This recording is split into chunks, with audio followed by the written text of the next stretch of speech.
에베소 4장 17절부터 24절의 말씀까지입니다. 그러므로 내가 이것을 말하며 주 안에서 증언하노니 이제부터 너희는 이방인이 그 마음에 허망한 것으로 행함같이 행하지 말라.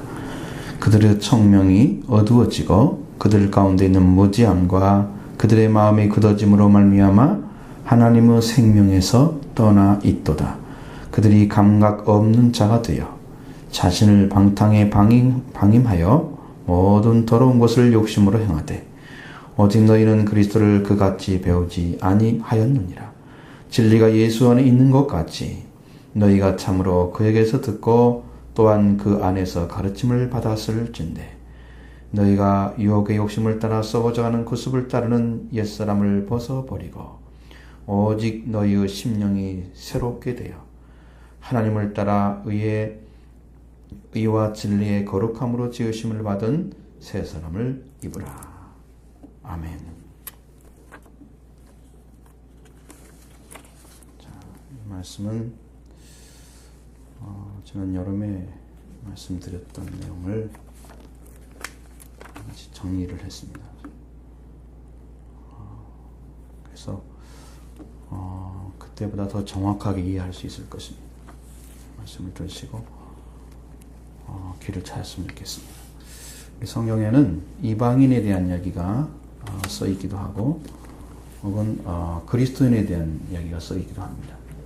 이방인을 소개하기 위해서 그런 게 아니고 이방인을 알려주는 거예요. 그런데 그리스도인이 훨씬 그리스도를 믿는 사람들 사는 삶이 엄청나게 더 많이 기록되어 있고요. 이방인에 대한 소개는 아주 적게 남아 있습니다. 그러니까 이방인이 중심이 아니죠. 이방인을 알게 되면서 그리스도를 아는 게 아니고 그리스도인을 아는 게 아니고 그리스도인이 뭔가를 알면 이방인은 그냥 차이가 확 나죠. 분명히 갈라지게 돼 있어요. 그래서 우리 마음에 세상에 보내심을 받은 참비신 예수님, 그 하나님의 말씀이 들어오게 되면 이것이 무엇이구나, 이방인이 무엇이구나, 세상이 무엇이구나 이렇게 딱 갈라져요. 빛이 비치면은 빛과 어둠이 이제 갈라지죠. 다시 합칠 수 없죠. 빛은 물러가고 어둠이 차지하고 있죠. 그러나 빛이 없어지면 어둠이 다시 들어오잖아요. 그대로. 그렇죠? 그 자리. 그러니까 우리는 한 가지밖에 할 수 없어요. 빛이 아니면 어둠이에요. 빛과 어둠을 동시에 가지고 있다면 이 사람은 참 희한한 사람입니다. 빛이 비추면 분명히 어둠이 갈라져서 사라져야 돼요. 우리들에게 그리스도가 들어오면 우리의 삶은 완전히 변화된 삶을 살아야 돼요. 빛으로 된 삶. 그럼 우리들이 어떤 자리에 서서 신앙생활을 하고 있는가를 밝히 아는 놀라운 은혜를 경험하는 것이죠. 이 자리에 서게 되면 이런 변화가 오는데 이 결정적인 변화가 옵니다.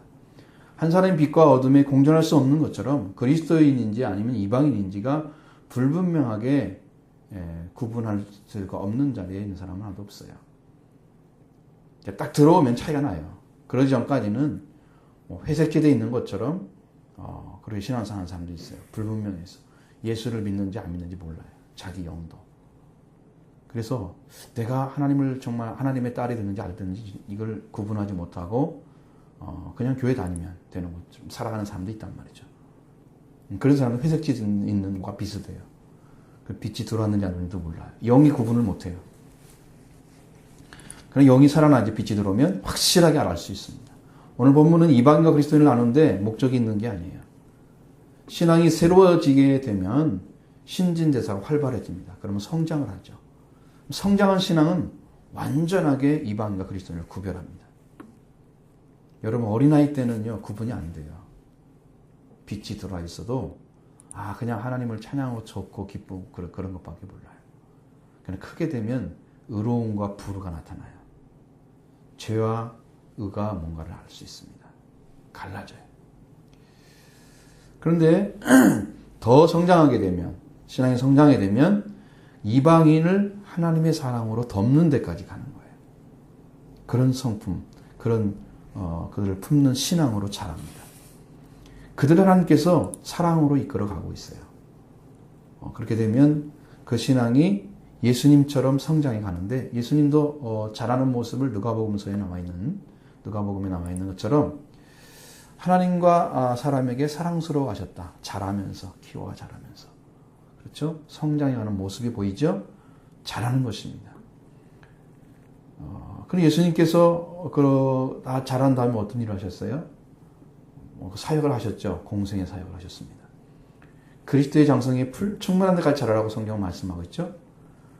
이 사람은 어디까지 성장하느냐? 예수님이 가진 사랑은 우주를 덮는 사랑입니다. 그러니까 조그마한 그냥 내 가족도 못 덮어가지고 항상 싸우고 이렇게 신앙생활하는 이건 어린아 이건 신앙도 아니에요. 우주를 덮는 사랑입니다. 그 큰 사랑을 알게 되는 거예요. 그래서 이 신앙을 갖게 되면 이제 우리의 심령은 사람의 생명을 사랑하는 그 심령이 아주 커져요. 그래서 모든 사람을 내 형제로 바라볼 수 있는 그런 눈이 열려집니다. 넓이와 깊이가 달라요. 주님 바라보는 것은. 그래서 산자가 되려고 하면 그리스도로 알면 산자가 된 사람, 살아난 사람이 생명을 살리는 거고요.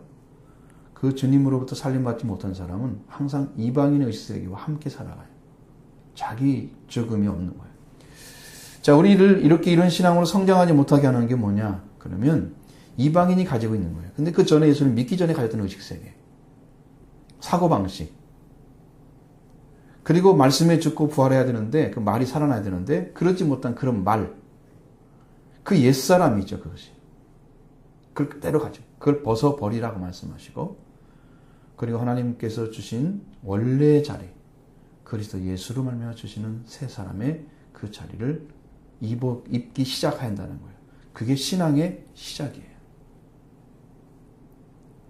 그 부분이 왔을 때부터 비로소 신앙인 거예요. 그것이. 그러니까 우리들이 신앙생활을 이제 우리가 현대 언어로 사용할 때 신앙생활을 하고 있다. 이게 신앙이 아니고 여러분이 그리스도를 만나서 새로운 생명의 세계에 들어왔다. 그때부터 신앙생활을 시작한 거예요. 그 전에는 준비 단계예요. 다 찾고 있는 단계예요. 그래서 새 사람이 입어질 때부터 이제 시작되는 거예요. 아이가 태어날 때 내 자식이잖아요. 아기가 태어날 때부터. 태에 있을 때 내 자식은 있을 수 있지만 태명도 있고 그렇지만 태어난 다음에 내 자식이 되잖아요. 확실하게. 하나님의 말씀으로도 여러분이 태어났을 때 신앙이 시작돼서 하늘나라의 이름이 기록되는 거예요. 근데 새 사람이 입어져야 되는 거예요. 옛사람의 모습이 그대로 있고 그런 삶이 계속되면서 옛사람과 새 사람이 계속 싸우고 있는 이 상태는 아직 이름 적을 수 있는 자리가 아니에요. 그 사람이 이방으로 돌아갈 수도 있습니다. 이런 사람은. 여러분 기억해야 될 것은 그리스도를 믿고 찾았어요. 그런데도 버림받는 사람이 있습니다. 만난 사람도. 그건 하나님께서 보내신 은혜를 버린 사람은 버림받습니다. 그러니까 여러분 이게 안전지대가 아니에요. 우리 권시산 그런 이단이 말하는 것처럼 한 번 구원받으면 어떤 일이 있어도 구원받는다. 그런 것은 없어요. 성경에. 성경에 분명히 타락할 수 있다는 그런 것들을 많이 기록해 놨습니다. 그러니까 그것은 거짓입니다. 여러분도 오늘 그래서 이방인과 그리스도인을 구분하는 그리고 명확하게 들어가는 길을 찾게 되기를 바랍니다. 먼저 17절 말씀을 같이 보겠습니다. 같이 봅니다. 그러므로 내가 이것을 말하며 주 안에서 증거하노니 이제부터는 너희는 이방인이 그 마음에 험한 것으로 행한 같이 행하지 말라. 아멘. 먼저 이방인은 젠탈리스나 네이션스라고 이렇게 말을 합니다. 이게 뭐 보고 이방인이라고 하느냐? 이스라엘 사람들이 볼 때는 자기들 외의 민족을 이방인이라 불렀습니다. 자기 이외의 민족이나 국가에 대해서 그런 국민에 대해서 부르는 말입니다. 이제 왜 이렇게 불렀느냐? 그 사람들은 그 유대인들 사고에는 자기들의 순수성을 지키기 위해서 그걸 나눠버리는 거였어요. 나눴습니다. 그래서 이교도 다른 신을 섬기면서 신이 없지만 그들이 소위 말하는 유상이죠. 우리가 보기에는 섬기면서 이방인과 접촉하고 이런 그런 것을 금하는 데부터 시작된 거예요. 그러니까 다른 신은 절대 접하지 말라. 딱 잘라놨어요. 그건 이방인이야. 이교도야. 이렇게 딱 나눠버린 거예요. 그리고 그들은 스스로가 나는 선민이다. 그런 자각을 하면서 이방인을 멸시합니다. 그런 기풍이 그들에게 생기기 시작한 것입니다. 근데 성경은 그렇게 말하지 않습니다. 요나서나 니느웨 가서 복음을 전하라 그랬죠. 룻기 이방인 여인이 하나님 백성으로 들어오잖아요. 하나님은 배타성 가진 분이 아니세요. 그 이방인들도 모두가 사랑하시는 분이세요. 성경은 그렇게 구약에서 벌써 증언하고 있는데 이스라엘 사람 스스로 자신들이 그렇게 보는 거예요. 그러니까 그런 선민의식은 필요 없는 거죠. 그런 선민의식은. 하나님의 백성이 돌아와서 하나님을 왕으로 삼고 살아가는 사람에겐 그게 필요한 것입니다. 나는 하나님의 아들이다. 하나님의 자녀다. 그리고 하나님의 백성이다. 그거 있어야 돼요. 그거 구분하지 못하면 어떤 일이 벌어져요? 구분하지 못한 만큼 여러분이 그 이방인의 성격 그런 것들을 다 소유하고 사고 이런 걸 다 가지고 있는 거예요. 구분이 안 되면 이게 아주 심각한 문제가 되는 거예요. 근데 이사야서를 보면은 그렇지 않습니다. 하나님이 어떻게 봤냐? 이사야는 이스라엘 사람이 이방인이 빛이 되어야 된다고 그 사명이 있다고 말씀해 주고 있어요. 거꾸로. 벌이란 얘기가 아니었어요. 그래서 자기들 안에 그렇게 만들어진 것입니다. 그런 기품들이. 그러면서 신약 시대에 와서는 이방인과 교제가 완전히 끊어져 버렸습니다. 사마리아 사람까지도 끊어졌습니다. 자기 종족이었는데 아수르 민족과 이렇게 혼혈이 되면서 당신들도 혈통을 잃어버렸어. 순수 혈통을 잃어버렸기 때문에 당신도 버려야 돼. 그래서 우리가 수가성 여인은 보잖아요. 유대인과 상종하지 않았다 그랬잖아요. 아예 교제 자체가 끊어진 상태예요. 그리고 히브리어 같은 경우에도 여기는 고이나 아니면 고임이라는 단어를 사용합니다. 이방인이나 이방인들. 신약 시대에서는 신약 헬라에서는 에트노스라 그럽니다. 70인역에 고이를 이렇게 번역을 했습니다. 에트노스. 신약에서 이방인을 의미하는 에트노스는 습관을 같이 하는 의미에서 하는 그런 단어인 에토스에서 이렇게 파생되는 말입니다. 이게 뭐냐면은 거주지나 습관에 의해서 결합된 사람들이 이방인이란 말이에요. 그럼 그러면 자기들도 이방인 될 수 있어요. 유대인은 자기를 중심이기 때문에 자기들은 이방인이라 스스로 말하지 않죠. 그러니까 유대인 이외의 사람들은 다 이방인이야. 100%. 아시죠? 무슨 말인지? 이렇게 나눠져 있습니다. 성경 안에. 그래서 성경의 흐름이 아니고 유대인들이 가지는 사고입니다. 그러면 에베소 사람들은 어떤 사람들이기 때문에 그들이 이방인에 대해서 바울이 이렇게 정확하게 다른 성경에 안 써 있어요. 이런 말들이. 이렇게 썼을까요? 에베소는 에페소스라고 이렇게 부릅니다. 지명입니다. 소아시아의 항구 도시입니다. 과거에 이오니아란 나라가 있었는데 거기에 수도였었고요. 카시토 강의 평원에 위치해 있는 곳입니다. 이 에베소는 시리아의 안디옥과 이집트의 알렉산드리아 아주 유명한 도시들이에요. 두 도시와 함께 지중해 동쪽의 세계의 큰 도시 중 하나로 아시아의 로마 식민지의 중심지였습니다. 그 당시에는 우리가 살고 있는 아시아라고 하지 않았어요. 아시아가 유럽 쪽에 있었어요. 그러니까 여러분들 헷갈리지 마십시오. 그때 당시에 생각해야 지금 생각하면 안 돼요. 그래서 에베소는 동쪽과 서쪽의 바닷길과 간선도로 사이에 수송로를 잇는 연결 지점이 있었어요. 여러분 지도로 보이지 않으면 사실은 이해하기 어렵습니다.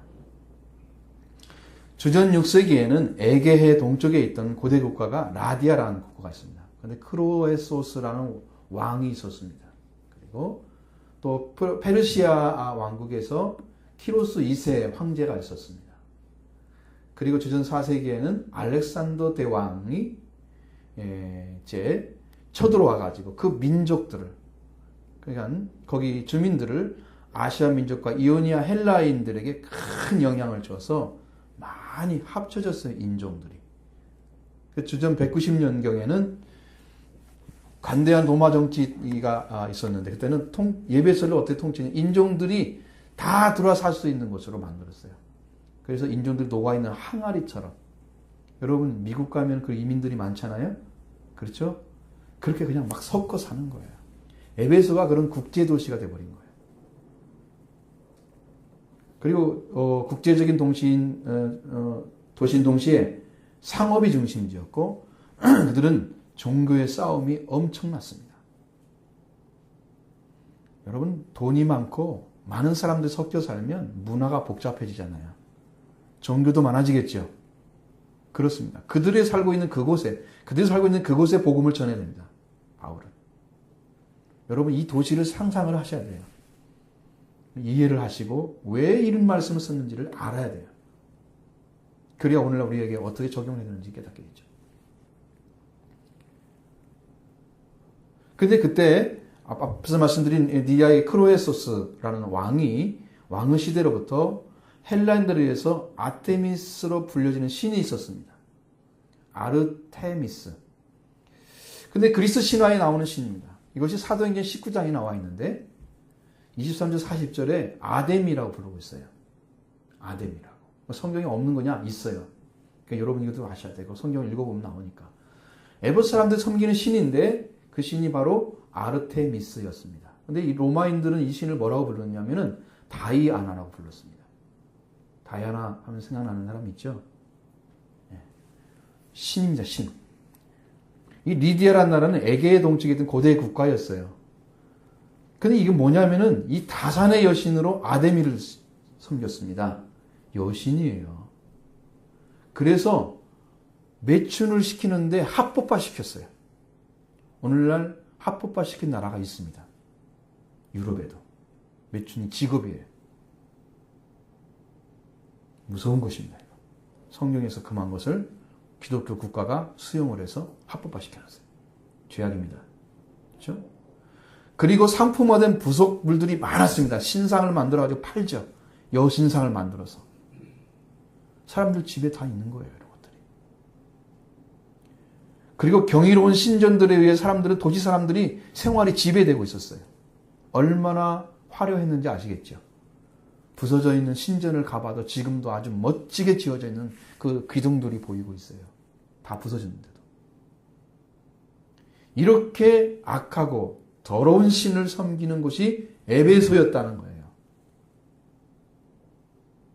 그러니까 이방인들의 사고세계는 뭐가 들어있었겠어요?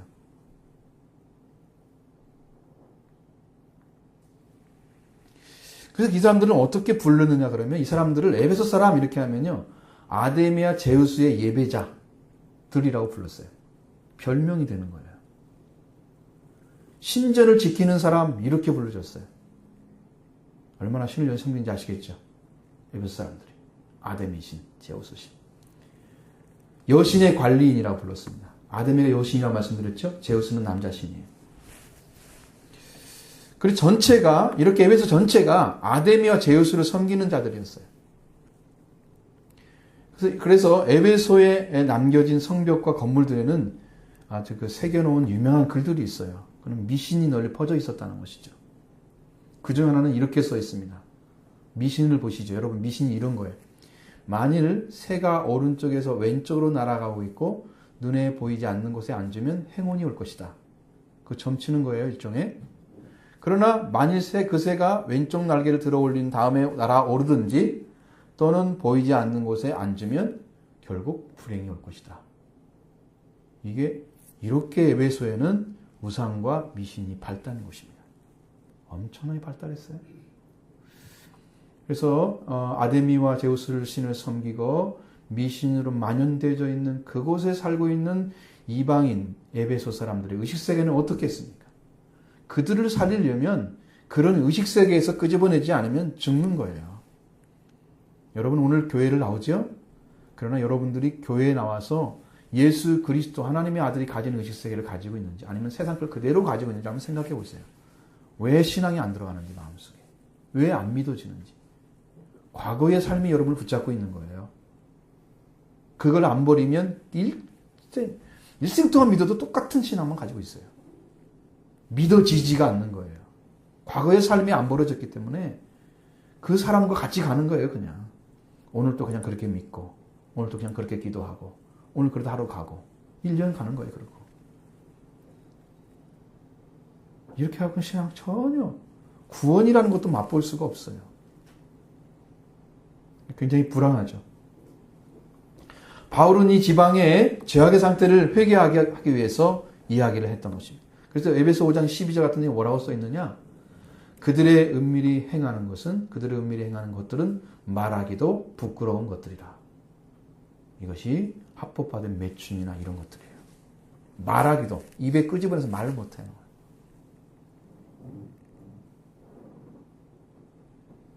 근데 거기에는 굉장히 큰 극장이 있었습니다. 대극장이 있었습니다. 거기 보면 사도행전에 나와요. 대극장이란 말이 나오거든요. 근데 거기가 직경이 495피트예요. 1피트가 30.48입니다. 150m 정도예요. 직경이.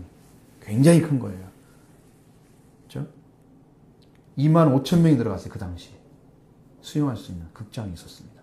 상상을 초월하죠? 그러면 거기서 문화 공연들이 많이 있었겠죠. 좋은 것이겠어요? 아주 나쁜 것들, 악한 것들, 추한 것들 많이 더럽히고 이랬습니다. 이런 곳이었어요. 그 극장을 이어지는 항구 중심거리가 발굴됐습니다. 지금 그 거리가 뭐냐면 이제 11m 정도 돼요. 36피트이니까 너비가 528.8m 정도 돼요. 대리석으로 포장되어 있습니다. 그 당시에 대리석으로 포장되어 있어요. 얼마나 발전인지 알겠죠? 대리석 포장하면 지금도 좋은 곳이잖아요. 안 그런가요? 그렇죠? 엄청나게 좋은 곳이잖아요. 주랑이 있었습니다. 여러분 콜로네이드란 말을 옛날에 들어보셨죠? 공부할 때. 기둥은 있는데 그 담이 없는 곳이에요. 그런 것들이 쫙 이어져 가지고 아치형 문에서 끝나. 항구 도시인데 엄청나게 좋은 곳이에요. 사람들 보기에. 거기에는 화려한 국제도시 분위기가 물씬 풍기는 곳입니다. 이렇게 많은 민족들의 영향을 가지고 많은 신들을 섬기고 미신이 만연되었던 그곳에 바울이 복음을 전한 거예요. 3개월 동안 복음을 전했어요. 메시지를 전했습니다. 사도행전 19장 19절에 보면 그게 쭉 나와 있어요. 회당에서 혹은 두란노 서원에서 복음을 전했습니다. 거기서 바울이 얻은 사람이 12명이에요. 개종자들이. 그 12명을 가지고 시작한 교회가 에베소 교회예요. 에베소는 이렇게 우상숭배로 큰 범죄를 짓고 있는 도시였습니다. 상업도시였고 국제도시였습니다. 그곳에 살아가고 있는 사람들은 어렸을 때부터 그걸 봐왔기 때문에 뿌리 깊게 의식세계 속에 우상과 미신이 들어와 있는 거예요. 쫓아내지 않으면 안 됩니다. 큰 죄악이 그 도시를 덮고 있는데도 이 사람들은 익숙해져 있기 때문에 그걸 즐기는 거죠. 그게 일상이에요. 여러분 서울 같은 데 가보면 아시죠? 타락한 모습들. 하룻밤 자는 거 아무것도 안 생각해요. 그런데. 왜? 그렇게 더럽혀져 있어요. 대도시들이. 우리나라에도 외국인들이 지금 들어와가지고 4년새에 외국인 범죄만 60% 늘어났대요. 60%가. 외국인 들어와가지고 범죄를 하는 거예요. 한국이 그냥 난리법석이죠. 한국 사람도 범죄가 늘어나는데 이런거에 플러스 해가지고. 그런 곳에 지금 복음을 전하는데 이게 정결함이니 거룩함을 갖지 않은 사람들이 복음을 전하면 만약 그냥 똑같이 가는 거예요. 세상과 같아요. 교회가. 변화되지 않습니다. 그래서 바울은 이방인과 에베소 사람 성도들에게 그리스도로 말미암아 그리스도인이 되기 이전에 삶을 구별해 살아가라고 말씀하고 있습니다. 어떻게? 이방인과 다르게. 이방인과 다르게. 이방인이 가진 것은 그 마음에 허망한 것을 행했다. 바울은 주 안에서 그걸 봤습니다. 그건 아닌데. 이방인의 특징이 마음에 허망한 것을 가지고 살아간다는 것입니다. 이 허망한다는 말이 뭐냐면 마이오테스라는 단어를 명사로. 이건 공허, 헛됨, 무익, 목적 없음, 덧없음, 무가치함. 이 6가지가 이 허망이라는 단어에 다 들어있어요. 이 6가지가 다 포함된 말이에요. 이것은. 그 중에 하나를 고른 게 아니에요. 여러분, 목적이 없습니다. 헛되게 느껴지고 공허해요. 그렇죠? 덧없어요. 나를 무가치하게 보는 거예요. 비었기 때문에. 공허란 말은 비었다는 뜻이에요. 그러면 사람이 처음부터 비었느냐? 창조될 때부터. 그렇지 않습니다.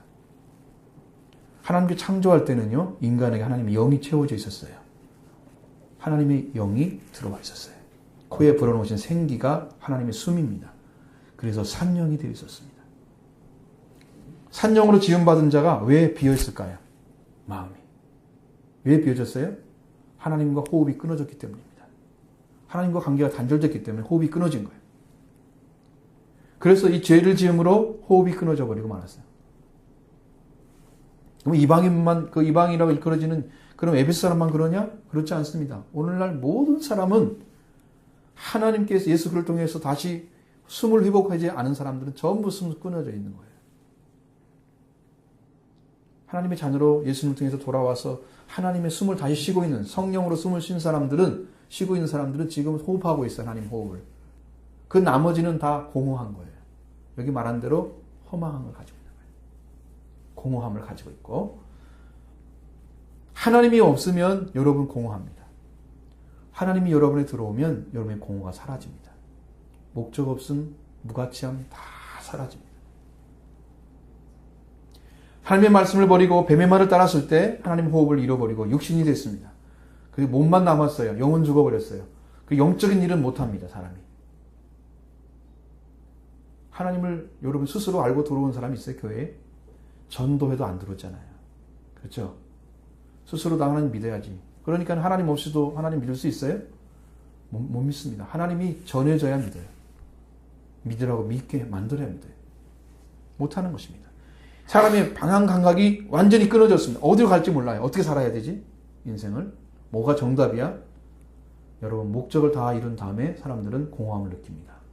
더 이상 올라갈 곳이 없네? 그때 죽음을 생각하는 사람도 있어요. 자살을. 그러니까 선진국일수록 자살률이 높은 이유는 목적을 다 이뤘는데 그 이상이 없는 거예요. 인생에 목적이 없는 거예요.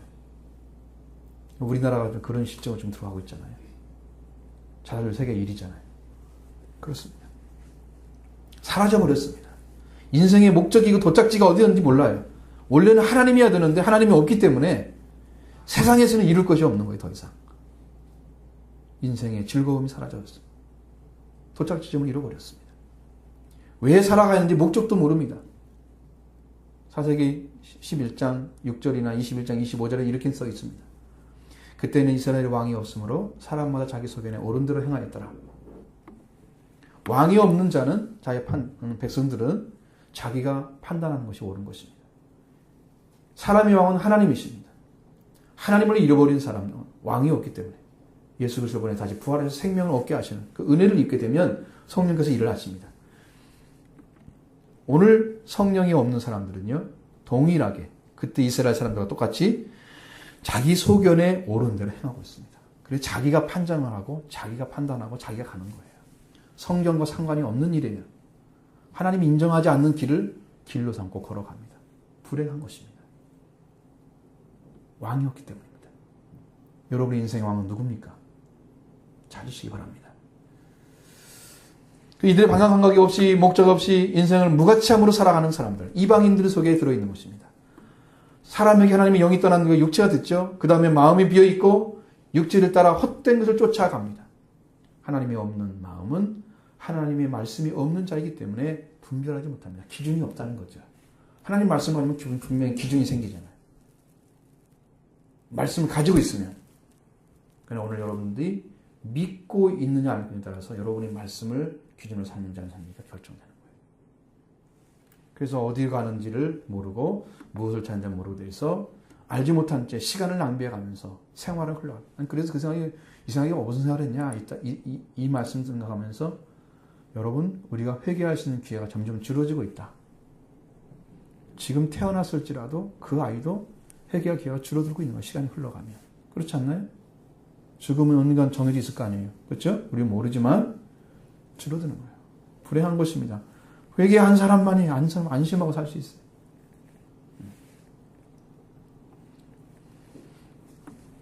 그런 생활을 하는 사람은 어떤 선에 서느냐? 18절 말씀이 가르쳐 줍니다. 18절 같이 봅니다. 그들의 정명이 어두워지고 그들 가운데 있는 무지함과 그들의 마음이 굳어짐으로 말미암아 하나님은 생명에서 떠나 있도다. 자, 마음의 흥함을 행하는 사람은 총명이 어두워진다고 그랬죠? 총명은 다이노이아입니다. 이것은 생각, 마음, 이해력입니다. 어떤 이해력이 떨어지느냐? 도덕적, 영적 이해력이 떨어지는 거예요. 어두워진 거예요. 도덕적으로 무엇이 옳은지 이것도 판단을 못하고요. 영적인 것도 판단 못해요. 이 두 가지 다 들어가 있습니다. 그래서 생활을 그렇게 하는 거예요. 도덕적인 생활을 안 합니다. 여러분 합법 같은 매춘 가지고 하는 그런 데서 살아가는데 그 사람들이 도덕적인 걸 지켜요? 그냥 생활화되어 있는데 얼마나 무서운 거예요. 더럽고 추한 거죠. 어두워졌다는 것은 빛과 관계 있는 것입니다. 그렇죠? 이 어두워지는 스코토라는 단어를 쓰는데 이건 수동태예요. 완로 수동태. 이미 어두워져 있어요. 어떤 것에 의해서 점령당한 것입니다. 내가 어둡고 밝게 하는 걸 결정할 수 있는 게 아니에요. 수동적으로 이루어지는 거예요. 다른 어떤 것에 의해서 나는 그냥 글로 가고 있는 거죠. 청명이 어두워져. 도덕적으로도 판단하는 기준도 없고 영적 판단 기준도 없고 이거 어떻게 할지 모르는 그 방향으로 그냥 흘러가는 거예요. 스스로. 누구에 의해서. 어떤 존재에 의해서. 이렇게 돼서 점점 무지해집니다. 영적으로 무지해지고 도덕적으로 감각이 사라지고 마음이 굳어지죠. 그렇게 변질되면 그 사람의 마음은 하나님 생명에서 떠나게 되는 거예요. 하나님 생명에 설 수가 없어요. 하나님께 돌아오기 이전 상태입니다. 하나님과 화해하기 이전에 하나님과 원수된 자리에 있는 사람, 하나님과 낯선 상태로 지내고 있는 사람들의 모습입니다. 하나님이 누구인지 모르기 때문에 하나님을 경외함도 없습니다. 어떤 삶을 살아야 하는데 대해서도 감각하지 못합니다. 현저하게 떨어져 있어요. 그 이해력이. 그래서 거의 판단 안 쳐. 그냥 마음이 주는 대로 일을 사는 거예요. 마음이 주는 대로 그냥 나면 생각나는 대로 사는 거예요. 본능적이죠. 그것밖에 못 살아요. 그 성경에는 그 사람들을 뭐라고 하느냐? 어리석은 자라 그럽니다. 어리석은 자가 그 자리에 있는 거예요. 잠언서에 나오는 어리석은 자는 그 위치입니다. 그들은 하나님께 대적하는 자리에 있는 것입니다. 자기는 모르지만 이미 하나님을 대적하고 있는 것입니다. 이러한 이방인은 어떤 사람으로 자기를 내놓느냐? 19절을 받고 있습니다. 그들이 감각 없는 자가 되어 자신을 방탕에 방임하여 모든 더러운 것을 욕심으로 행하되. 자, 감각 없는 자는 뭐냐면 진실과 명예와 그리고 수치에 대해서 무감각하신 자들. 자신이 어떤 그 존재로서 사회 혹은 개인의 인정받고 서 있느냐 이 관심 없어요. 그냥 자기가 좋으면 되는 거예요. 나만 좋으면 돼. 이 사람 지금 현재 그렇지 않나요? 거의 대부분 사람들이 생각의 속에 나만 좋으면 돼. 다른 사람은 상관없어. 그렇죠? 그런 사람 많습니다. 개인주의가 발달하다 보니까 이게 확 올라갔어요. 다른 사람 생각 안 해요. 다른 사람 눈? 그거 볼 게 뭐가 있어. 나만 좋으면 되지. 없어졌습니다. 수치 같은 거 별로 없어요. 그 감각이 떨어지는 거예요. 이렇게 해서 모든 더러운 것을 욕심으로 행하고 있는 것이죠.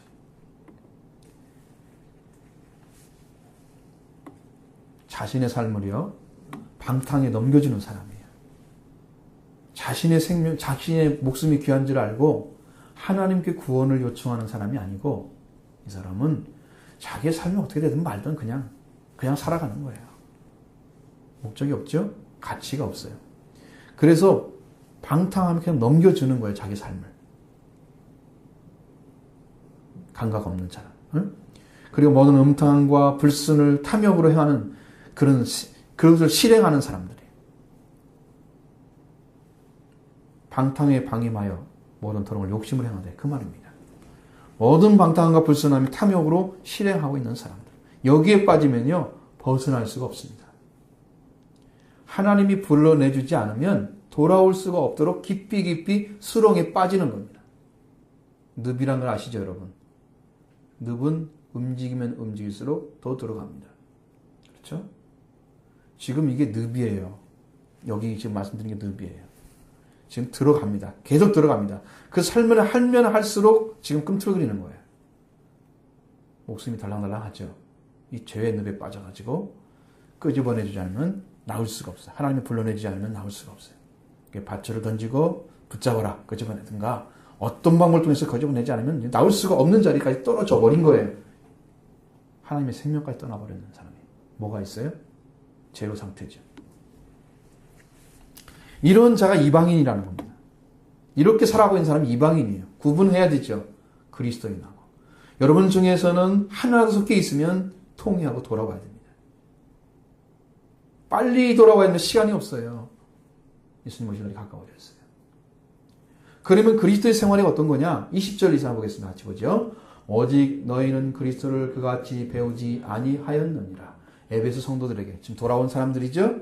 거기서 바울이 하나님의 계시의 복음을 전해서 그들이 그 말씀을 듣고 그걸 믿었어요. 그리고 그런 삶과 단절시키기를 원해요.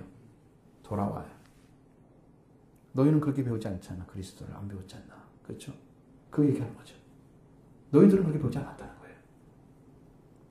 배우는 게 뭐냐? 배운다는 것은 만디노라는 단어입니다.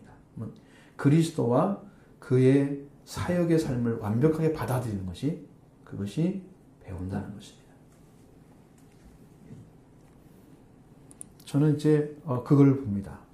아, 사역이 뭔가를 알겠어요. 조금씩 알아지면 성경을 통해서 내가 왜 목회자가 돼야 되는지, 목회자가 할 일이 무엇인지 알았어요. 이게 그의 삶이 그리스도가 오게 되면 그리스도로 말미암아 살아가는 삶, 사역의 삶이 무엇인가를 알아줘야 돼요. 그래야 진짜 목회자가 되는 거예요. 그것이 보이기 시작합니다. 이거 이렇게 하는 거구나, 목회는. 성경이 말하는 목회의 위치는 여기구나. 지금 뭐 세상 사람들이 하고 있는, 이제 세상 사람이 아니죠. 목회자들이 하고 있는 그런 부위는 필요한 것도 있죠. 그러나 그것은 너무 인간적이 많아요. 하나님은 그 위치 이상을 올려놨어요. 이해가 다르죠. 이 만디로는 그렇게 되어 있습니다. 여러분들 그리스도와 그의 사역의 삶을 배우셔야 돼요. 그리스도는 이렇게 살았다. 그리스도 먼저 와야 되고, 그 다음에 그리스도가 여러분을 통해서, 여러분 가정에 들어가면 예수 그리스도 믿으면서 대화하고 그러잖아요. 그 여러분 관계에 있는 사람들이 복음을 전해야 하잖아요. 그게 사역의 삶이에요. 하나님이 불러서 그게 쓰면 또 세울 수가 있습니다. 그 사람은. 그런 거 배워야 돼요. 그리스도가 누구며 복음 전해서 어떤 삶을 살아야 되는지 이것이 배워져야 돼요. 사역의 삶이 무엇인지.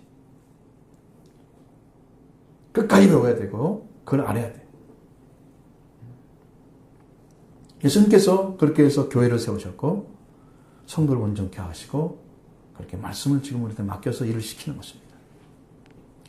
이 맡긴 사람들은 동역자입니다. 이것 지금 받았죠? 받은 사람을 완벽하게 받아들였어요. 근데 그걸 받아들여서 아는 게 아니고 지금은 영적으로 하나님이 가르쳐 주세요. 이렇게 하는 게 목회야. 가르쳐 주세요. 이게 하는 거예요.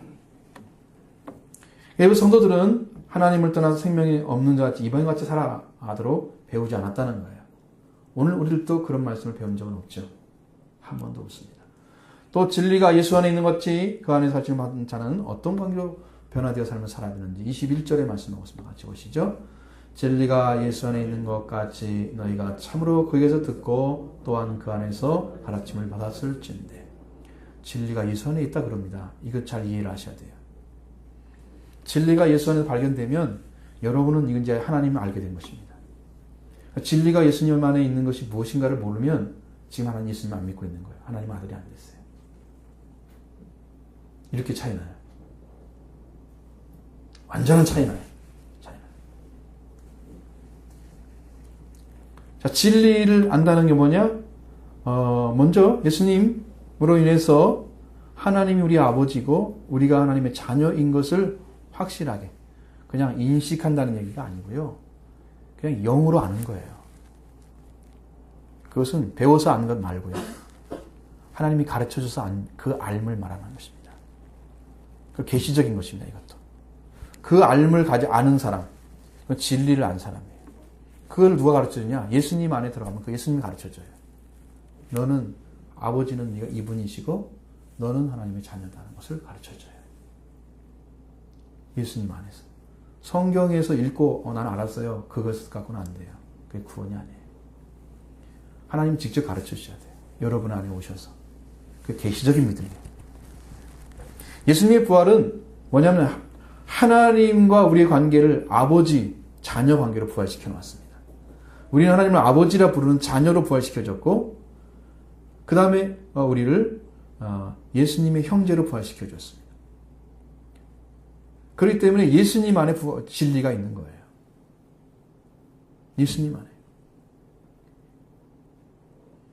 너희가 참으로 그에 듣고 그 안에서 가르침 받았다는 거죠. 매우 중요한 질을 갖고 있습니다. 먼저는 듣고입니다. 듣는 것은 언제냐? 과거예요. 과거에 너희가 들었다는 거예요. 여러분 한 번은 바울이 전한 복음처럼 완전한 진리가 여러분의 심령 안에 들어와야 됩니다. 그게 듣는 거예요. 바울의 복음을 들었죠. 많은 사람 복음을 전했지만 12명 더 회개했다고 그랬죠. 개종하고 그 사람처럼 말씀이 들어와야 돼요. 여러분 안에. 아시죠? 무슨 말씀인지. 말씀이 들어와야 그게 듣는 거였어요. 누구 안에 들어요? 그에게서 듣고 그랬잖아요. 그거 누굽니까? 예수님이죠. 과거에 한 번은 들어와야, 말씀이 들어와야 그 다음에 목회자가 전하는, 하나님께서 계시를 통해 주시는 말씀을 전하는 목회자의 말을 들려와요. 그 다음에 이것이 시작이 안 된 사람들은 신앙 시작 안 된 거예요. 그러니까 이분 설교를 들어도 잘 모르겠고, 목회자의 가르침이 여러분 너무 무겁게 느껴져. 답답하고 이러죠. 그 시작이 안 됐기 때문에. 예수님 안에 있습니다. 그러면 여러분들 그걸 어떻게 해야 돼요? 찾아야 되겠죠. 예수님한테 가서 만나야 돼요. 그걸 찾아내야 돼요. 예수님이 진리 안에, 예수님 안에 진리가 있어요. 찾아내야 돼요. 여러분 것을 만들어야 돼요. 그 다음 되는 겁니다. 과거의 성도들은요, 예수님께 직접 들려드렸어요. 누구를 통해서? 바울을 통해서 받은 계시를 받고, 계시가 지어진 말씀을 바울이 전했기 때문에 그 말씀을 들은 사람들은 그리스도인 됐습니다. 그게 믿음의 시작이에요. 그래서 그 안에서 가르침을 받았을진데 라고 하셨죠. 가르침을 받았을이란 말은 이것은 동사 직설법 수동태 2인칭 복수입니다. 그래서 과거 한번 말씀이 들어왔죠. 예수 그리스도 안에서 그 말씀이 들어온 것이 지금 들려왔어요. 우리 안에 왔습니다.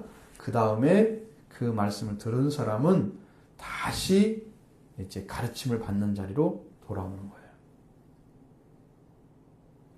그 안에서 가르침을 받았다면, 그러니까 이것은요 복잡한데 동사 지속법 과거 수동태 2인칭 복수로 되어 있는데, 이건 뭐냐면 진대란 말은 만일 뭐뭇이면 if와 같은 거예요. 영어로 말하면. 그래서 그 안에서 가르침을 받았다면 이러는 거예요. 언제부터? 과거의 말씀을 듣고 그 다음에 그 계시의 말씀이 들어온 이후로부터 가르침을 계속 받아왔다면 이거예요. 과거부터 받아왔다면 어떻게 해야 되냐? 그 다음에 어떤 삶을 살아야 되냐? 어떤 변화가 있어야 되냐? 그것이 22절로 24절의 말씀이에요. 그래서 여러분도 어느 시점이든지 간에 반드시 계시의 말씀이 들려와야 됩니다. 여러분, 양은 목자의 음성을 듣습니다. 예수님이 그랬어요. 바리새인들이 말을 안 듣잖아요. 내게 아버지께 내가 준 자 나한테 다 온다 그런 말씀하시고, 나도 다른 곳에 양이 있기 때문에 나는 너희들에게 함께 하지 않고 다른 양을 찾으러 간다. 하나님 보내신 뒤 찾아야 되는 사람을. 여러분, 말씀을 듣고 그 말씀을 온전히 깨달은 사람은요, 진짜 목자가 전해주는 음성이 들려오기 때문에 신뢰합니다. 그거 따라옵니다. 여러분이 신뢰성이 부족하다는 거죠, 지금. 그러면 하나님 말씀을 과거에 들었느냐라는 거예요. 그 부분이 걸리기 때문에 신앙이 쓰지 못하는 거예요. 그러면 여러분에게 어떤 말씀을 저를 통해 주시면 여러분은 그 너무 무게감을 느끼는 거예요. 못 따라가요. 힘들어해요. 여러분 살으라고 주신 말씀인데 힘들어 죽으려고 그래요. 그러니까 이건 신앙이 아니죠. 이것이 이제 여러분의 영적인 부분이 살아나는 길로 찾아가려면 여러분 그래요. 조금은 여러분이 그것을 알아야 돼요. 그것을 모르고 그냥 이렇게 지나가는 신앙생활들은 안 돼요. 자, 그래서 가르침 받습니다. 바울로부터. 그럼 어떤 변화의 삶을 살아가느냐? 그 변화의 삶이 22절로 24절의 말씀 같이 보시죠. 너희는 육의 욕심을 따라 썩어져 가는 구습을 따르는 옛사람을 벗어버리고 오직 너희의 심령이 새롭게 되어 하나님을 따라 의와 진리의 거룩함으로 지으심을 받은 새 사람을 입으라. 자, 그리스도를 완벽하게 받아들였어요. 그 사역을, 함축적인 모든 의미를 완벽하게 받아들였어요. 그러면 예수님이 내 안에 진리가 되셔서 계십니다. 예수님이 있는 사람은 아버지를 알고 예수님이 있는 사람은 내가 누군지 알아요. 마음에 예수님이 없는 사람은 모르죠. 영이 죄에 덮여있기 때문에 이게 지금 안대를 찬 거 똑같아. 여러분 안대 차고 뭐 볼 수 있어요? 못 보죠? 맞습니다. 그 안대가 죄입니다. 그 예수님 안에 그 죄가 없어요. 그러니까 다 볼 수가 있는 거예요. 아버지가 누군지, 내가 누군지, 형제가 옆에 있는 사람이 누군지 다 보여요. 그럼 사랑할 수 있죠.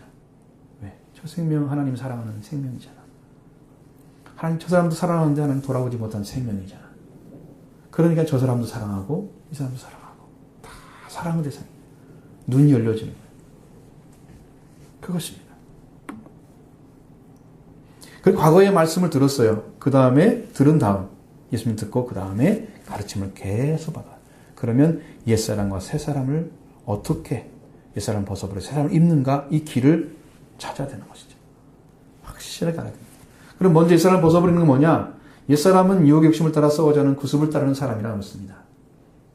옛사람의 원어에서 보니까 이 말이 무슨 뜻이냐면 늙은 사람 이렇게 돼 있어요. 늙은 사람, 오래된 사람 그렇게 나와 있습니다. 이 개그하는 거 아니에요. 이 원어로 돼 있어요. 이렇게 옛사람이 늙은 사람, 새 사람이 아니란 뜻이잖아요. 그렇죠? 오래된 사람, 태어난 지가 시간이 많이 지났다는 거죠. 하나님을 모르고 그리스도 알지 못하는 사람을 말하는 것이 그 옛사람입니다. 하나님께 돌아오기 이전의 사람들을 옛사람이라고 그러는 거예요. 하나님께 돌아오기 이전에 행한 행실이나 가지고 있는 성격이나 아니면 태도 이거를 총칭해서 옛사람이라고 합니다. 옛사람의 습관이 있네, 옛사람의 성격이 있네, 옛사람의 행실이 있네 이렇게 얘기하는 거예요. 가지고 있어요. 그 옛사람을 되풀이하려는 그런 육적인 본성, 과거에 살았던 삶이 묶여가지고 그것의 종이 돼서 그것이 시키는 대로 할 수밖에 없는 그 본성이 계속 발동이 되면 옛사람에 의해서 살아가고 있는 것입니다. 옛사람에 의해서. 아시죠? 무슨 말인지? 하나님을 알지 못하고 옛사람에 재미있게 살았던 그 삶을 지금도 살기로 원해. 그게 추억이야. 우리 그렇게 살아서 재밌었지. 그게 부끄러운 걸 모른다. 그러면 지금도 옛사람에게 잡혀 살아가는 것입니다. 안 벗어버리면 이방인과 뭐가 달라요? 지금 말씀드린 이방인과. 다른 게 없죠. 그걸 좋아하고 지금도 하기를 원하고 아직도 옛사람을 벗어버리는 의도가 없다는 거죠. 벗어버리라고 명령하시는 말씀이 안 들어오는 거예요. 심령에. 살 수 있을까요? 이런 생활을 하는 사람은 먼저 유혹의 욕심을 따라 썩어가는 구습을 벗어버렸는데 그게 익숙해져 있다는 것입니다. 이 썩어가는 구습이 뭐냐면 이 원어로 보면 파멸되어가는 이전의 생활 방식입니다. 이 말 뜻이. 여러분 파멸로 가는 거예요. 그 삶을 계속 살아가죠. 그대로. 그렇게 되면 그 삶이 자기를 멸망의 파멸로 가게 하는 거예요. 시간이 지나면 지날수록 죽음에 가까워져 와 있어요. 멸망에 가까이 와 있어요.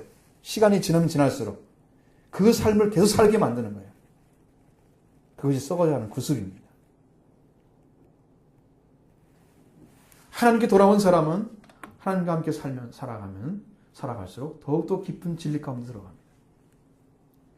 이제 샘이 퍼져나오죠. 영적인 샘. 하나님 나라에 더 큰 소망이 생기죠. 그리고 영원한 것을 사모합니다. 다시 말하지만 우리는 이렇게 살아가는 생활을 그대로 살아가면 파멸로 계속 가는 길이다.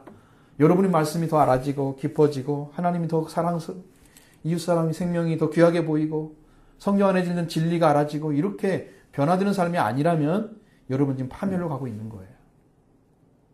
그것이 안 된다면 죽어있는 것을 성장하는 것입니다. 성장하지 못하는 것이고 살아있는 것만 이렇게 변화가 되는 거예요. 그런 일이 안 벌어지고 그냥 옛날처럼 똑같이 보이는 게 똑같은데 생각하나 똑같은데 내가 태어나지도 않았다는 거잖아요. 여러분 아이가 태어나면 잘하잖아요. 외소증 걸린 사람 빼놓고는. 잘하죠? 영적인 사람도 태어나면 잘합니다. 말씀을 먹고. 잘해요. 그런데 아무런 변화가 없어요? 아이가 먹으면 말도 더 잘 정확하잖아요. 그렇죠? 파악도 하잖아, 조금씩. 육적인 아이도 그렇잖아요. 영적인 사람이 태어났는데 아무것도 몰라? 그래도 예수 믿고 난 구원받았다고 얘기하는 사람이 있어요. 떳떳하게. 거짓말하고 있는 사람들. 우리 교인들이 아니고 다른 사람 하고 있는 거예요. 들어본 적이 있어가지고. 이렇게 살아간다면 여러분 하나님 나라에 들어갈 수 없는 것입니다. 하나님 지금도 우리의 하나님 나라에 들어와서 일하라고 불렀습니다. 포도원에 들어가라고 그랬죠? 아버지가 두 아들을 좀 불렀어요. 큰아들한테 예, 포도원에 들어가라 그러니까 큰아들이 뭐라고 그래요? 예. 그리고 안 갔습니다. 그냥 목회자 앞에서는 예 하죠. 생활 속에서는 안 하는 거예요. 이 사람들이 바리새인이라고 말씀하시죠. 서기관들. 둘째 아들이 불렀습니다. 예, 너 포도원 가서 일하라. 포도원이 하나님 나라를 상징하는 곳이에요. 그랬더니 싫어요. 그랬습니다. 그래 나중에 뉘우치고 들어갔어요. 아버지 마음을 안 거예요. 이 사람들이 창기와 세리라고 그랬습니다. 성경에서 보면. 사회적으로 죄인들이죠. 다 버림받았죠. 그런데 요한이 보고 전한 복음을 듣고 그들은 세례받았습니다. 회개했습니다. 예수님은 그들을 인정했습니다. 의의 도를 순종했다고 말씀하셨어요.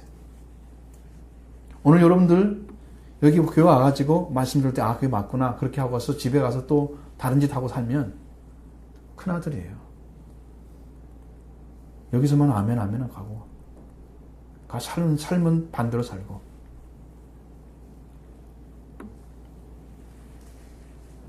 우린 빨리 알아야 됩니다. 우리가 살 수 있는 길은 뭐냐? 이전 생활 방식을 벗어버리는 것입니다. 말씀을 들은 다음 내 생활이 하나님께로 가까이 가는 삶을 살아야 됩니다. 말씀과 기도로 거룩하여집니다. 여러분 말씀과 기도로 거룩해집니다. 말씀과 기도로 계속 생활하셔야 됩니다. 그래야 승리할 수 있습니다. 빨리 알아야 돼요. 내가 지금 죽어가는 삶인지 살아가는 삶인지. 여러분 사람들은 살아간다고 얘기하지만 살아가는 사람도 있고 죽어가는 사람이 있습니다. 다 살아간다고 얘기하죠? 하나님의 말씀을 받고 하늘의 생명을 둔 자는 가지고 이제 하늘의 생명을 가진 자는 살아가는 것입니다. 살면 살수록 더 사라져서 영원한 나라에 들어가요. 이 시간이 흘러가서 시간이 흘러서 끝에 가서 살아갔는데 죽었어요. 그건 죽어가는 삶이에요. 살아가는 삶이 아니고 하나님의 생명이 말씀을 안 가진 사람들 죽어가고 있는 거예요. 뭘 살아가긴 살아가요. 우리 말이 좀 잘못된 거지. 의미를 잘 파악해야지. 그래서 여러분이 이제 그것을 벗어나기 위해서 이전 생활 방식, 파멸적인 생활 방식을 벗어나기 위해서 하나님의 부르심을 받아야 돼요. 그 여러분 마음속에 기본적으로 교회를 사랑하는 마음이 있어야 돼요. 여러분 교회를 사랑하십니까? 별로 없는 것 같고요. 그리고 하나님 나라에 부름받았으면 하나님 나라에서 살아가야 돼요. 여러분은 이 땅의 나라를 위해서 살라고 부른 게 아닙니다. 포도원을 위해서 불렀어요. 포도원. 하나님 나라를 위해서. 그러면 하나님 나라에 유익되는 삶을 살아야 돼요. 이렇게 하면 하나님 나라를 위해서 세우는 거구나. 이렇게 하면 한 사람을 살리는 거구나. 이건 생명을 위한 일이구나. 이렇게 살아야지. 그러면서 여러분의 삶의 방향이 딱 잡히는 거죠. 그리고 말씀에 순종하고 기도하고 그것이 안 되면 하나님이 부르짖고 도와달라고. 인도해달라고. 자, 그 사람을 벗어버리라고 말씀하시죠? 이 말은 옷을 벗듯이 벗어버리는 말합니다. 똑같은 거 원어에는. 벗어버리다 됐습니다. 유혹의 욕심을 따라 가는 것은 뭐냐? 즐거움의 욕망을 따라가는 것입니다. 즐거움의 욕망. 여러분 많은 사람들이 살아가는 가장 최종적인 건 뭐예요? 잘 먹고 잘 사는 거 그게 뭡니까? 즐거운 것이잖아요. 쾌락적인 거죠. 거기에 매여지는 거예요. 그건 자기의 생활 방식이 지금 파멸되어가는 이전의 생활 방식인데 그걸 따라서 그 즐거움의 욕망을 채워가려고 열심히 살아가죠. 자, 그리고 옛사람을 벗어버리기 새 사람을 잇기 위해서는 뭐가 필요합니까? 벗어버리는 것이 필요합니다. 벗어버리는 거. 새 사람의 가치를 찾지 못한 사람은 벗어버리는데 열정이 없습니다. 새 사람의 가치가 있는 것이고 옛 사람은 멸망으로 끌고 가는 거다. 그것을 밝히 알게 되면 그 다음부터는 거기에 안 따라가려고 발부둥하죠. 그게 기도하는 것입니다. 하나님 나를 살려주십시오. 하나님의 아들로 살게, 딸로 살게 해주십시오. 세워주세요. 구원해주세요. 그 요청하는 거죠. 그럼 옛사람을 벗어버린 이는 어떻게 하느냐? 철저한 회개를 통해서 벗어집니다. 회개하는 사람은요, 그게 자각되지 않으면 회개를 못해요. 그게 나쁜 거다. 이건 멸망의 길이다. 그것이 자각되면은, 이건 절대 입으면 안 돼. 이건 있을 수가 없어. 입고 있으면 안 돼. 내가 벗어버려야 되겠어. 벗는 거예요. 그것을. 못 벗는단 말 많이 하잖아요, 우리나라. 그죠? 직장도 버리면 못 벗는다는 얘기잖아요. 뭐, 좀 안 좋은 그런 세계 동참했던 친구가 나오면 옷 벗었다. 손 씻었다. 이러잖아요. 벗어보셔야 돼요. 거기서 나와야 되는 거예요. 그 옛사람에서 나와야 돼요. 옛사람을 벗어버리는 것은 자기 죽음입니다. 자기 부정입니다. 안 없어져요. 옛사람이 나를 붙들고 있는 게 안 없어져요. 계속 붙들고 있습니다. 과거의 내 생활 방식 절대로 생명을 얻을 수 없다는 걸 분명히 알고 이걸 정리하는 거예요. 철저하게.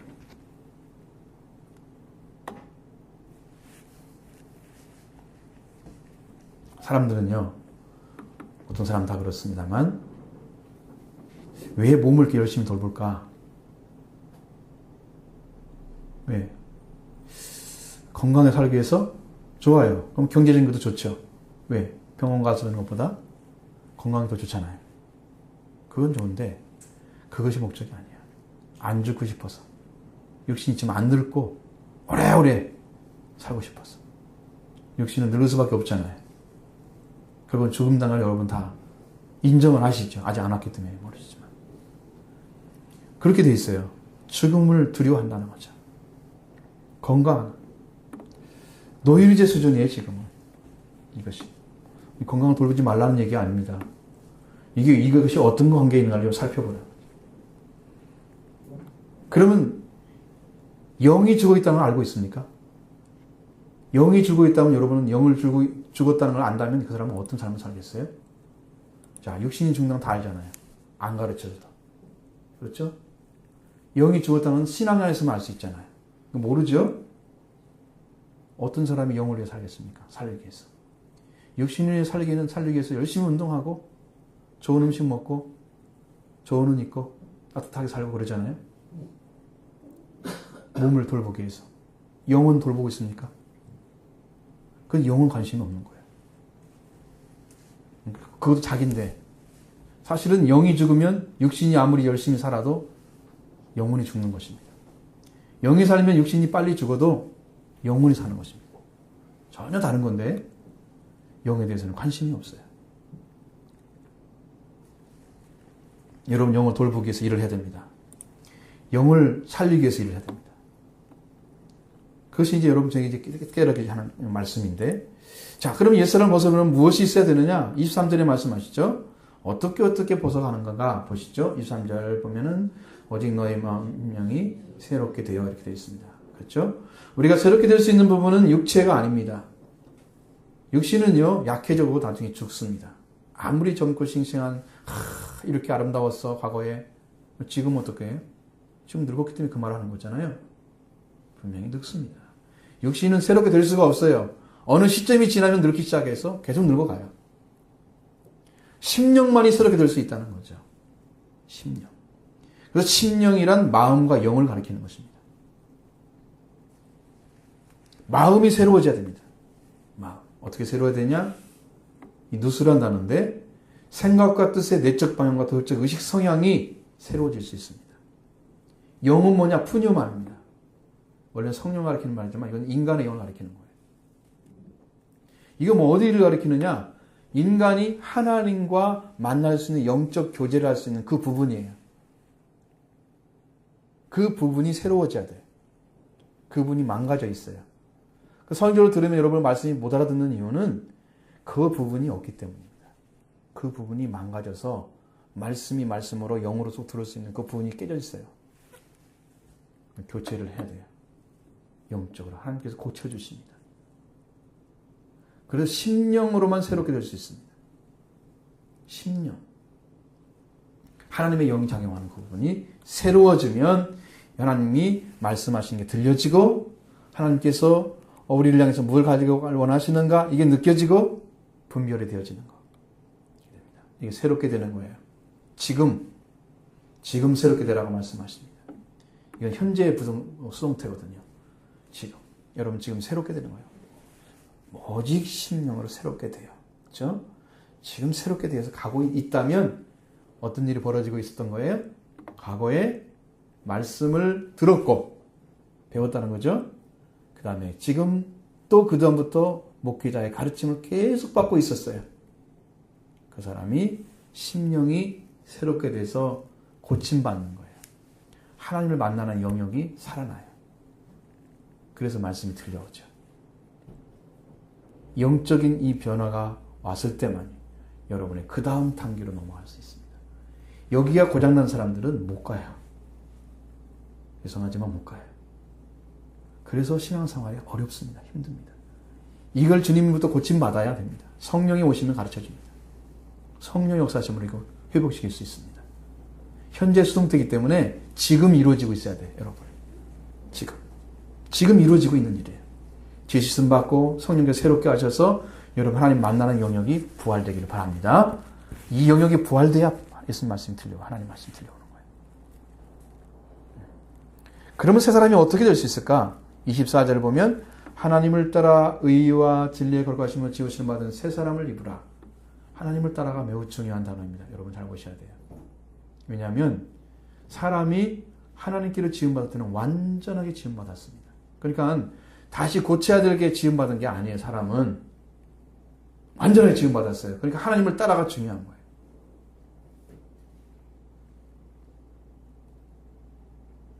그는 하나님의 지으신 반대로 살려고 하면 옛사람을 입었던 것을 철저하게 회개하고 벗어버려야 되죠.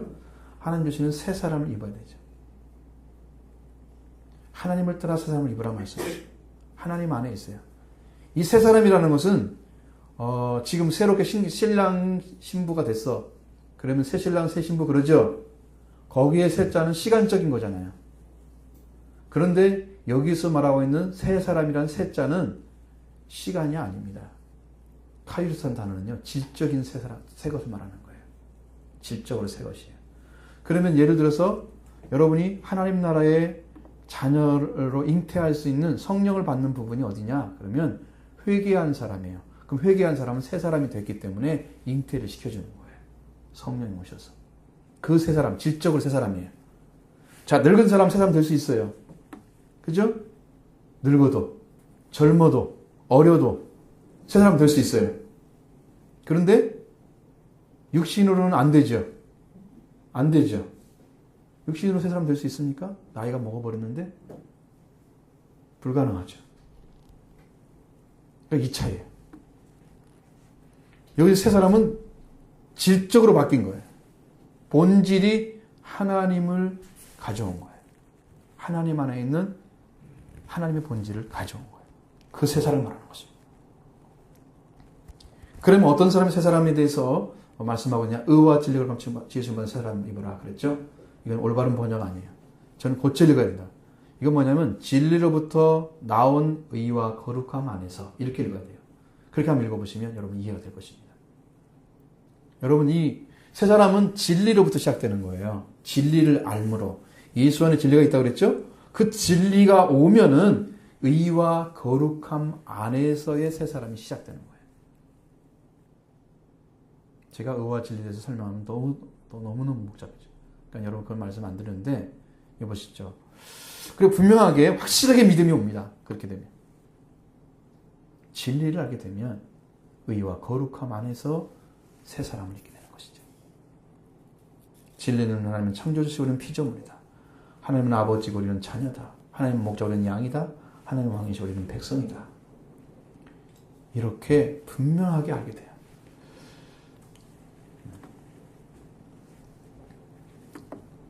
자, 그러면 지금도 그 일을 하고 있습니다. 하나님께서. 하나님께 태어날 때 그 모습을 돌리기 위해서 지금도 일하고 계십니다. 타락한 우리들을 독생자의 생명을 주셔서 지금 세우고 있습니다. 진리가 예수에 있는 것처럼 21절에 말씀하신 것 같이 예수님이 진리이시고 이 예수님으로부터 나온 의로와 거룩함을 지으시면 새 사람이 입혀집니다. 근데 이건 뭐냐면 어떻게 입혀지냐? 이 말씀은 단순과거 부정사이기 때문에 한 번 입혀지는 거예요. 이 사건이 반드시 한 번은 있어야 돼요. 여러분 일생에. 그렇지 않으면 구원받는 게 굉장히 힘들어요. 이 사건. 진리로부터 나온 의와 거룩함을 지으시는 세 사람이 하나님의 형상입니다. 하나님 안에 들어있는 거예요. 이런 거 가지시라고. 예수님이 이미 가져오셨잖아요. 예수 안에 진리가 있다고 그랬죠. 진리가 누군가 알게 한다고 그랬죠. 하나님 누구 우리가 누군지. 그걸 알고 있는 사람들은 이게 안다고 하는 것은 인식을 말하는 게 아니에요. 실제로 영도 알고요. 마음도 알고 머리도 알아요. 지정이가 다 아는 거예요. 맞죠? 그런 알물 말하는 거예요. 그 예수님 안에 있는 진리를 알게 되면 의로움과 거룩함을 지는 세 사람이 우리에게 와요. 진짜를 얻게 되는 거예요. 이제는 변함없는 하나님의 자녀로 들어가는 것입니다. 이 세 사람. 질적인 변화가 있는 세 사람. 옛사람이 벗어버려야 되는 그것이 선행되어야 새 사람을 입을 수 있습니다. 옛사람 안 버리고 새 사람 입을 수 없습니다. 자, 새 옷 가져왔는데 여러분 옷을 생각해봐요. 새 옷 가져왔는데 얘도 그대로 입고 또 걸쳐 입을 수 있어요? 불가능하죠. 그렇게는 안 입죠. 오늘날 그리스도인들은 그렇게 많이 입고 다닙니다. 그리고 어느 순간에는 예수님이 나타나고 어느 순간에는 세상이 나타나. 막 추합니다. 이중성격자들. 예수님 안에 교회 와서는 천사가 되고 나가면 악마가 되는 사람들. 에? 교회 내에서 막 천사처럼 그래요 이렇게 하면서 정말 잘 믿는 사람처럼 보여. 나가면 세상 사람과 똑같아. 옛 옷이 그대로 입혀진 거예요. 예수님 어디 갔어요? 뭐 가짜로 믿는 거예요? 그래서 옛사람이 벗어버린 상태가 회개인데 회개하지 않고 하나님이 입혀줄까요? 벗어버리고 라고 하잖아요. 그 다음에 입으라 말씀하시잖아요. 벗어버리고가 있고 입고가 있는 거예요. 이 순서 안 지키고 예수님은 아닙니다. 그러니까 여러분들 회개를 그렇게 외치는 거예요. 회개만이 이걸 벗어버릴 수가 있거든요. 이거 아니면 기독교인은 아닙니다. 하나님의 사람 아니에요. 저는 이것이 확실하게 보이기 때문에 너무 마음이 아플 때가 많아요. 이렇게 듣고 열심히 좀 하지 왜 그렇게 빤지리처럼 그렇게 신앙생활을 하는 듯 마는 듯 그렇게 하고 다니는지 도대체. 자기 목숨이 안 중요해. 이 목숨 얻고 하나님 안에 하나님의 자녀가 되면 하나님이 그 길을 인도해 주세요. 그 사람의 길을. 하나님 안에 얻어서 안전하게 사는 게 훨씬이 아니라 상상할 수 없이 큰 건데 여러분이 인간의 노력으로 뭐 조금 한다고 그래. 그것은요 세 발의 피예요. 아시죠? 그건 먼지 같은 거예요. 그런 것은. 하나님 주신 것은 하나님 나라를 주는 거예요. 여러분 상상도 못하는 가치예요. 근데 우리 사람들은 그렇게 안 생각한단 말이죠. 여러분 빨리 바꾸시기 바랍니다. 하늘나라의 가치를 찾으십시오. 그래야 내 소유를 팔아버리고 모든 걸 받아버리고 밭을 사러 가죠.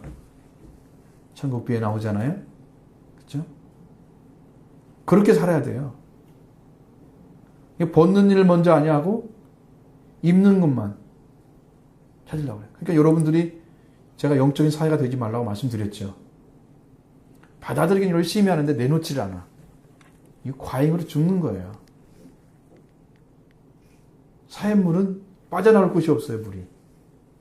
갈릴리에서부터 내려오는 물이 쭉 들어오는데 나을 데가 없어요. 그래서 소금이 절여져 있잖아요. 사람이 둥둥 뜨죠. 하나님이 바닷물을 줬을 때 바닷물에 생물이 바다 물고기와 큰 물고기가 충만하라 그렇게 축복해 줬는데 물고기 한 마리도 안 살아요. 거기는. 하나님의 섭리를 거슬러서 만들어진 그런 바다로 죽은 바다가 되어버리잖아요. 회개하지 않고 말씀만 받는 사람들. 사회 되면 사회. 영적 사회. 분명하게 이방인과 그리스도인 차이가 있죠. 확연히 나타났죠. 우리는 무엇을 믿고 가라는가를 분명히 알았어요. 이제부터 여러분이 그 삶은 여러분 손에 떨어진 것입니다. 여러분들 하셔야 돼요. 이제. 다른 사람이 아니에요. 철저하게 이방의 삶을 살아왔다면 과거의 삶을 벗어버려야 돼요. 그리스도 앞에 와서 그리스도 안에 있는 진리를 찾으시고, 예수 안에 진리가 있죠? 그 진리를 찾으시고, 여러분 진리를 통해서 알아진 의와 거룩함을 새 사람이 입어지는 거예요. 예수 안에는 죄사함의 권세도 있습니다. 부활도 있습니다. 과거 여러분의 삶을 다 완전히 송두리 때 버리고 새 사람 만들 수 있는 권세가 거기 있어요. 부활이 예수 안에 있습니다. 이걸 여러분이 가져가십시오. 이걸 믿으십시오. 영접하십시오. 생활하시기 바랍니다. 같이.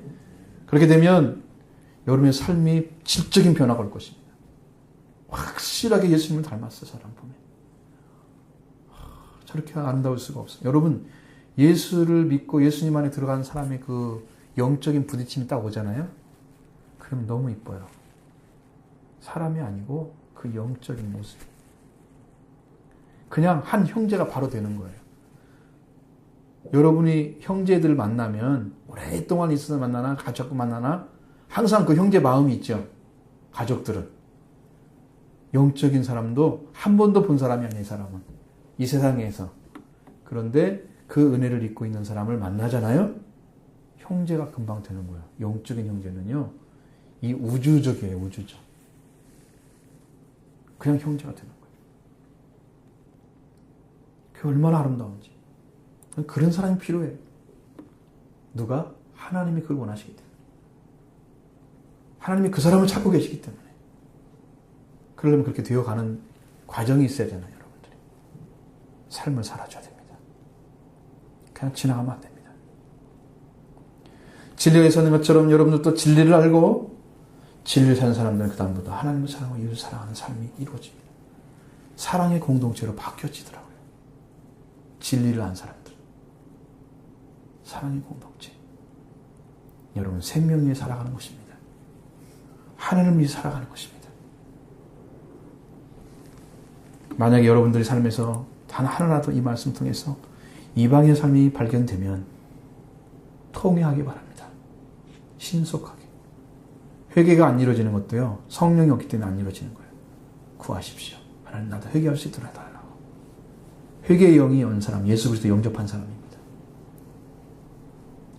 예수님을 영접하려고 여러분 받아들이십시오. 오시면 동시에 이루어지는 거예요. 이것은. 태어나면 어리긴 하지만 모르지만 그러나 하나님은 어떤 분인지 우리가 알 수 있습니다. 영적으로. 그렇게 해서 여러분 안에 하나님 안에 있는 그 놀라운 진리들을 다 소유하시고 이 축복을 다 누리시기를 바랍니다.